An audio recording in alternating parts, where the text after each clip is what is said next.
네, 안녕하십니까. 소개받은 경북대 행정학부 박선주 교수입니다. 네, 반갑습니다. 네, 저는 올해부터요, 대구 지소기업의 위원으로 이제, 활동을 시작을 하면서, 제가 연구자로서 개인적으로, 한 10년 이상 재생에너지라든지 또 재활용, 또는 환경 산업 부분에서의 일자리 문제 이런 문제들에 대해서 이제 미국과 한국에서 이제 연구를 계속 해오고 있고요. 그리고 이제 재작년에 한국연구재단에서 이렇게 지방자치단체의 지속가능 발전 관련한 정책에 대한 연구 를 지원을 해서 그 연구를 진행을 하고 있는 중에 이제 1단계 연구 결과를 선생님들과 함께 셔어를 하기 위해서 이렇게 참여를 하게 됐습니다. 그리고 대구에 이제 지속가능 발전 지표 개발을 하는 위원회에도 지금 참여를 하고 있는데요. 그러니까 실무에 대해서 조금 더 현장의 목소리를 많이 제가 청취를 해서 학술 연구에도 좀 실어야 되겠다는 생각이 많이 들었었습니다. 그래서 오늘 학회이자 선생님들과 함께 이제 얘기를 하게 돼서 매우 기쁘게 생각을 합니다.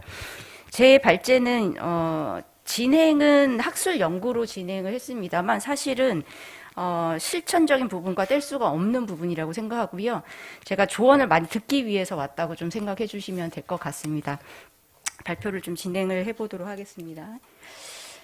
앞서서 김병현 교수님께서도 말씀하셨고, 많은 선생님들께서도 말씀하셨지만, 결국 지속가능 발전이라는 것은 목표나 구호에 그치는 것이 아니고 실천이 중요하고요. 실천을 하기 위해서는 국제사회의 목표라든지 아니면 중앙 부처의 법제화도 중요하지만, 지자체 단위, 커뮤니티 단위에서의 법제화와 그리고 실천이 굉장히 중요합니다. 다들 알고 계실 테고요. 그렇지만 이제 연구자로서 또 제가 행정학 전공을 했는데요. 도시 정책학도 했고요.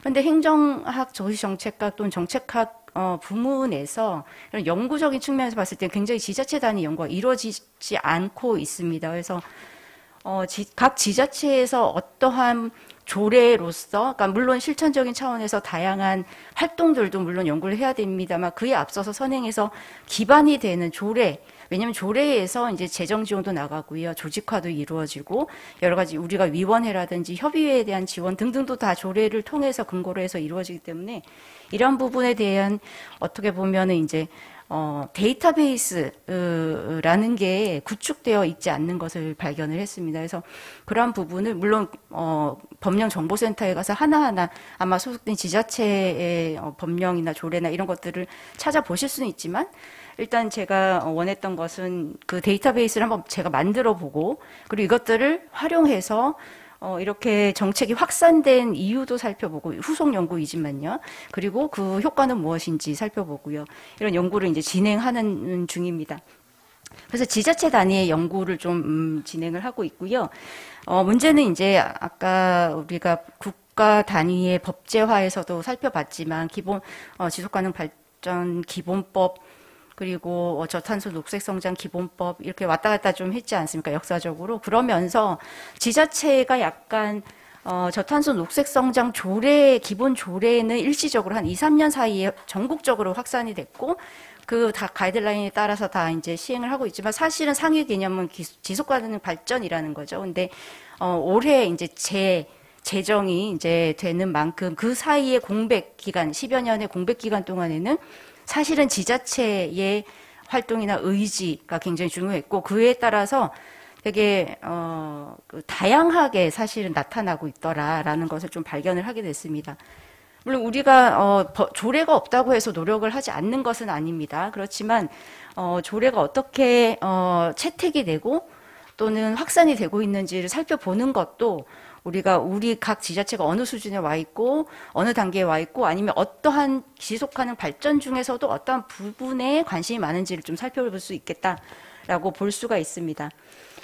그래서 이 연구로서 이제 진행을 하고 있고 연구의 질문은 크게는 두 가지고요. 지방자치단체에서 지속가능 발전 관련 조례의 채택 확산 양상을 일단 살펴본다는 거고요. 첫 번째로.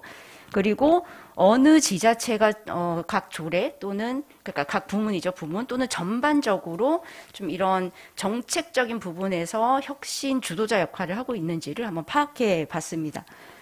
그래서 이건 연구의 흐름은 좀 스킵을 하도록 하겠고요.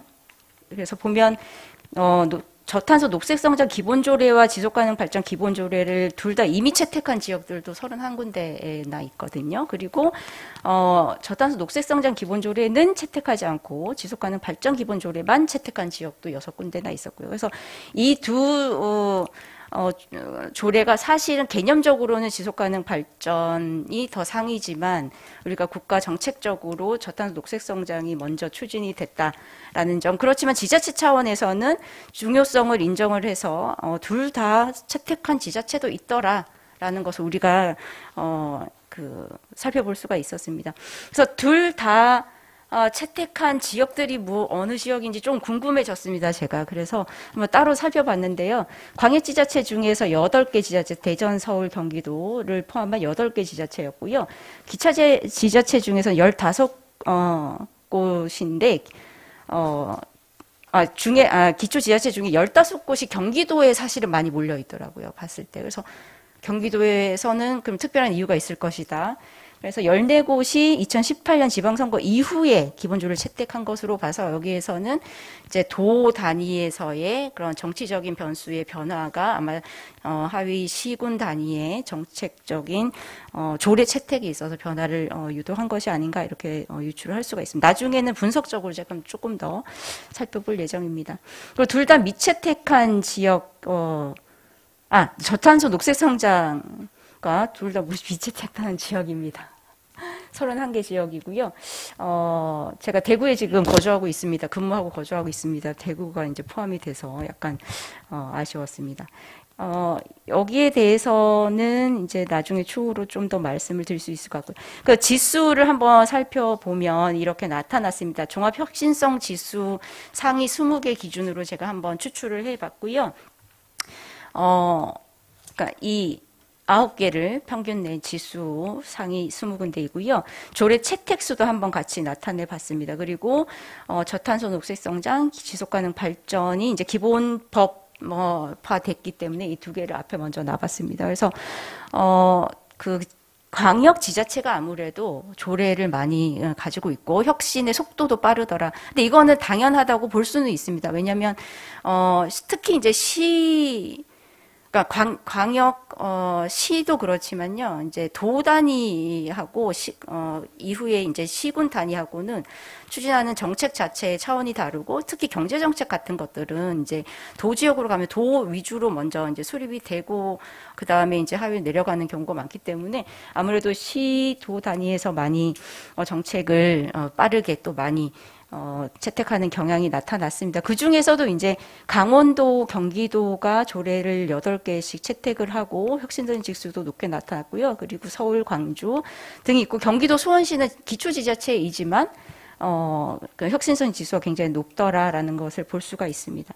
그래서 이런 것들을 이제 그 지수 자체가 중요하기보다는 이제 잘 살펴보시면 여기 각각의 9개의 조례에서 상당한 차이점이 나타나고 있는 것을 보실 수가 있습니다. 굉장히 다양하다는 거죠. 사실 보통은 이렇게 나오면 이제 저는 이제 정보 관계자가 아니라서요. 정부에서 만약에 이런 연구를 용역 발주했다 그러면 이제 랭크를 쫙 보여주고 그것에 이제 막 예산도 달리 배분하고 그렇게 진행이 되는데 저는 그거는 적합한 것은 아니라고 생각하고요. 제가 이걸 본 것은 지수가 비슷해도 지자체마다 채택한 조례, 그러니까 관심 있는 분야 또는 법제화한 분야, 네, 이런 분야나 아니면은 조례가 다를 수가 있다.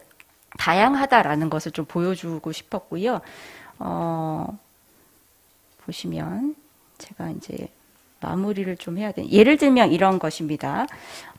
지수가 비슷하지만 선호하는 정책 조합이 상이할 수가 있다. 이것은 역으로 말씀을 드리자면 제가 이제 결과 변수부터 뽑아서 그런데요. 역으로 말씀드리자면 지역의 이제 특성이나 요구나 환경이 다르다. 그리고 거기에 따라서 필요한 지원이 다르고 정책 목표도 다르고 사실은 거기에 따라서 필요한 법적 근거도 다를 수 있다라고 역으로 유추를 할 수가 있습니다. 이거는 후속 연구를 통해서 이제 제가 학술적으로 밝혀낼 예정이고요.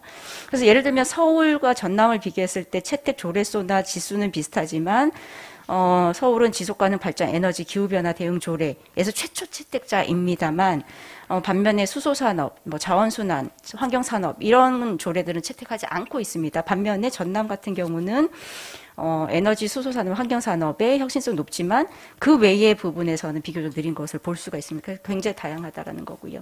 그래서 최초 채택자, 그러니까 혁신자 그룹들을 한번 또 구분을 해 보았습니다. 그래서 제가 이제 본 것은 일종의 오늘까지의 연구는 사실은 이제 굉장히 사실 위주의 그냥 단편적인 지식이라고 볼 수도 있지만 이것조차도 기존 연구에서 종합적으로 데이터베이스화하거나 하지 않았었기 때문에 이제 출발점으로 보시면 될 것 같고요. 이런 방식으로 한번 접근해 볼 수도 있겠다라는 것을 참고해 주시면 좋을 것 같고 만약에 이제 관심 있는 지자체의 그런 지수가 궁금하다 하시면 저한테 연락을 주셔도 괜찮겠습니다. 네, 감사합니다. 여기까지입니다.